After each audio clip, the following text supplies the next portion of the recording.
BRS చెందిన ఎమ్మెల్సీలను కాంగ్రెస్లో చేర్చుకునేందుకు హస్తం పార్టీ ఆపరేషన్ మొదలుపెట్టడంతో బీఆర్ఎస్ నేతలకు గుబులు పట్టుకున్నది. నిధులు, పదవుల కోసం వారు పార్టీ మారితే పరిస్థితి ఏంటని ఆందోళన చెందుతున్నారు.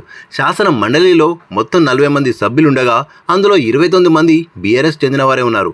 కాంగ్రెస్కు 4, బీజేపీ 1, ఎంఐఎం 2, ఇండిపెండెంట్లు 2 ఉండగా గవర్నర్ కోటా కింద మరో 2 స్థానాలు ఖాళీగా ఉన్నాయి. ఎలాగైనా గులాబీ పార్టీ బలాన్ని తగ్గించేందుకు కాంగ్రెస్ ఆపరేషన్ ఆగస్ట్ చేపట్టింది. ఇప్పటికే కొందరితో సంప్రదింపులు జరుపుతున్నట్టు సమాచారం. చేరేందుకు సైతం కొందరు సిద్ధమైనట్టు టాక్. దీంతో అలర్ట్ అయిన బీఆర్ఎస్ అధిష్టానం ఎవరెవరు పార్టీ మారే అవకాశం ఉన్నదని ఆరా తీస్తున్నది.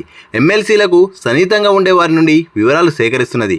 ప్రభుత్వాన్ని ఇరుకున పెట్టాలంటే మండలిలో ఖచ్చితంగా బలం ఉండాలని భావిస్తున్న గులాబీ పార్టీ తమ ఎమ్మెల్సీలు పార్టీ మారకుండా చర్యలు తీసుకునేందుకు ప్రయత్నిస్తున్నట్టు సమాచారం. ఇక త్వరలోనే అసెంబ్లీ బడ్జెట్ సమావేశాలు నిర్వహించాలని ప్రభుత్వం భావిస్తున్నది. అందులో కొన్ని నిర్ణయాలు బిల్లుడు పాస్ చేసేందుకు సిద్ధమవుతున్నది.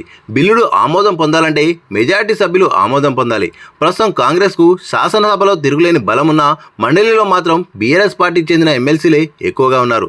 దీంతో పలు కీలక బిల్లుల ఆమోదం, ఇతర అంశాల్లో కాంగ్రెస్ ప్రభుత్వానికి వీరు అడ్డంకిగా మారే పరిస్థితులు నెలకొన్నాయి. ఈ నేపథ్యంలో గులాబీ పార్టీకి చెందిన ఎమ్మెల్సీలను కాంగ్రెస్లో చేర్చుకునేందుకు అధికార పార్టీ ప్రణాళికలు సిద్ధం చేసిన టాక్. బీఆర్ఎస్ ఎమ్మెల్సీలు తమ పార్టీలో చేరితే పదవులు, నిధులు ఇస్తామని కాంగ్రెస్ హామీలు ఇస్తున్నట్టు సమాచారం. బీఆర్ఎస్ రాజకీయ భవిష్యత్తు ఇచ్చినప్పటికీ మరో కొంతకాలం పదవి ఉండాలంటే పార్టీ మారడం శ్రేయస్కరమని కొందరు ఎమ్మెల్సీలు భావిస్తున్నట్టు టాక్.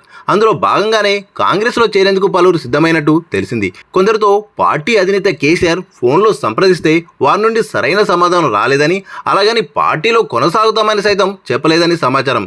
ఇక మండలిలో బీఆర్ఎస్ సంఖ్యను తగ్గించేందుకు కాంగ్రెస్ ప్లాన్ చేస్తుండడంతో 29 మంది బీఆర్ఎస్ ఎమ్మెల్సీలు కనీసం 10 మందైనా మిగులుతారా లేదా అనే సందేహాలు ఆ పార్టీ నేతల్లో వ్యక్తమవుతున్నాయి.